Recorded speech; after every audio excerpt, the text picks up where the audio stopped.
اعوذ باللہ من الشیطان الرجیم، بسم اللہ الرحمن الرحیم۔ میں ہوں چودھری عتیق الرحمان اور یہ ہے میرا یوٹیوب چینل دی ماسٹر۔ آج کا ہمارا موضوع ہے پاکستانی برانڈ نیکی۔ چلیں شروع کرتے ہیں ایک سٹوری پاکستانی برانڈ نیکی کے اوپر۔ حاجی صاحب نے دودھ کی دکان پر بیٹھے ملازم کو سمجھایا کہ اس دودھ میں 11 کلو پانی ملانا، اور یہ جو ساتھ والی گلی میں ماسی رحمتے جو دودھ لینے آتی ہے، اس کو آج بنا پیسے لیے دودھ مت دینا۔ ملازم نے پوچھا، کون سی ماسی رحمتے؟ تو حاجی صاحب نے سمجھاتے ہوئے بتایا کہ وہ فضل حسین کی بیوہ، جس کا بیٹا پچھلے مہینے وفات پا گیا۔ وہ اس سے پیسے لیے بغیر دودھ نہیں دینا اس کو، کل کے بھی پیسے رہتے ہیں۔ آج پیسے نہ دینا، یا آج وہ پیسے نہ دے تو اسے بھگا دینا۔ میں ذرا چوک میں جو اجتماع ہو رہا ہے اس میں شرکت کرنے جا رہا ہوں اور وہاں حاضری لگواؤں گا، ورنہ کل کو اپنے آقا صلی اللہ علیہ وسلم کو کیا منہ دکھاؤں گا۔ حاجی صاحب دکان سے نکلے ہی تھے تو پیچھے سے نظام دین نے آواز دی کہ حاجی صاحب کہاں جا رہے ہیں؟ تو حاجی صاحب نے کہا، نظام دین، چوک میں جو اجتماع ہو رہا ہے وہاں حاضری لگوانے جا رہا ہوں۔ شاید یہ حاضری ان کو پسند آ جائے تو بخشش کا سامان پیدا ہو جائے۔ نظام دین نے کہا، کٹھے چلتے ہیں، میں بھی ادھر ہی جا رہا ہوں۔ نظام دین اور حاجی صاحب نے ایک ساتھ چوک کی طرف پیش قدمی کی تو حاجی صاحب نے دریافت کیا، سنائیں گھر بار سب ٹھیک ہے؟ تو نظام دین نے بتایا کہ اللہ کی بہت مہربانی ہے، ایک بیٹا تو خیر سے فرانس سیٹ ہو گیا ہے، مہینے کا 2 لاکھ روپیہ بھیجتا ہے، یہ مولا کا بڑا کرم ہے۔ کوئی مہینہ ایسا نہیں گزرتا جب بیٹا یورو نہیں بھیجتا۔ ابھی حاجی صاحب اور نظام دین باتیں ہی کر رہے تھے اور تیزی کے ساتھ چوک کی طرف بڑھ رہے تھے کہ رفیق سموسے والے کی آواز پر رک گئے اور سلام دعا کی تو رفیق کے دریافت کرنے پر اس نے بتایا اور دعوت بھی دی کہ کاروبار تو دنیا میں چلتے رہیں گے، اور ہمارے ساتھ تو بھی حاضری لگوا لے اور اپنی آخرت کا سامان کر لے۔ تو رفیق نے بولا، کیوں نہیں، بس 5 منٹ رکیں، پھر ساتھ ہی چلتے ہیں۔ وہ دونوں رک گئے تو حاجی صاحب نے بتایا کہ جلدی سے کھانا بھی نہیں کھایا اور بھوک بھی محسوس ہو رہی ہے۔ تو رفیق 2 سموسے پلیٹ میں ڈال دے۔ تو رفیق نے حاجی صاحب کے قریب ہو کر کہا، اپنے کان میں سرگوشی کرتے ہوئے کہا، حاجی صاحب، آپ کی یہ اپنی دکان ہے، لیکن مسئلہ یہ ہے کہ سموسے آپ کے کھانے کے لیے نہیں ہیں، یہ کل کے سموسے ہیں۔ حاجی صاحب نے مسکراہٹ کے ساتھ رفیق کے اس خلوص کا شکریہ ادا کیا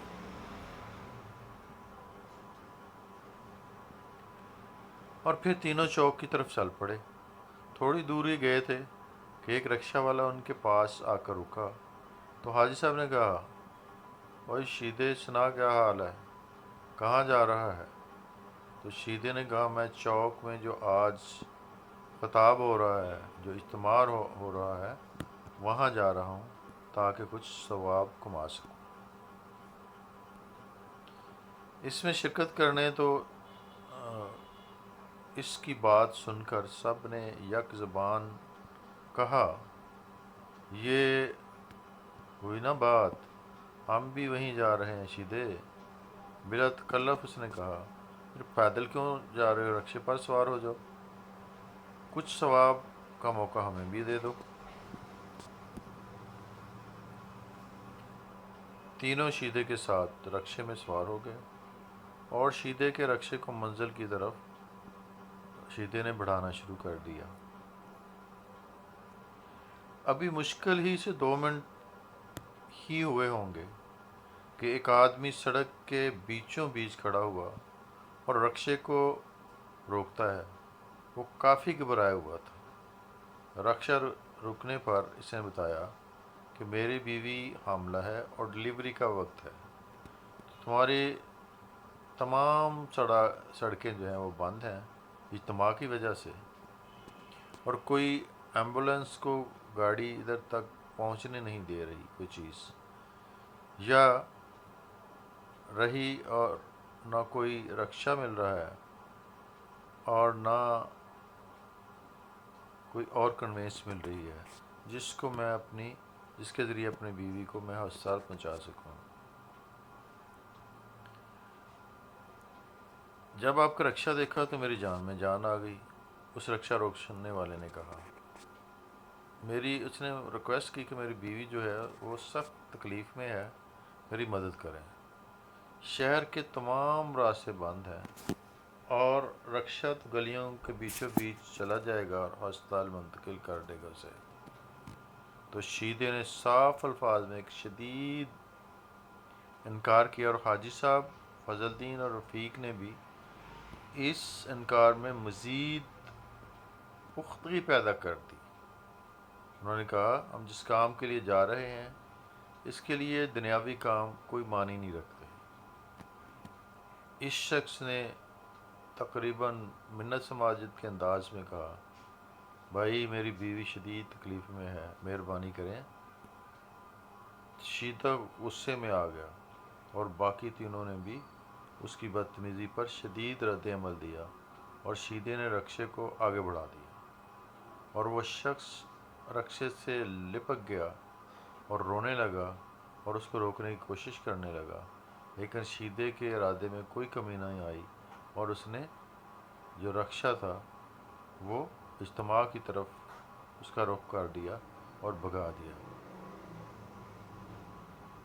وہ وہاں پہنچ کے مرکز جہاں وہ اجتماع ہو رہا تھا اور پوری قوت کے ساتھ وہاں اپنا کردار ادا کیا، نعرے بازی کی، مولوی صاحب کی تقریر سنی، لوگوں کے نعروں کا جواب دیا، اور پھر کیا تھا، تبرک کا انتظام تھا، کھلے تبرک کا، وہاں تبرک کھایا اور برکت کے لیے گھر بھی ساتھ لے آئے۔ اور یہ تھا ان تینوں کے بلکہ چاروں کے ثواب کمانے کا ایک انداز۔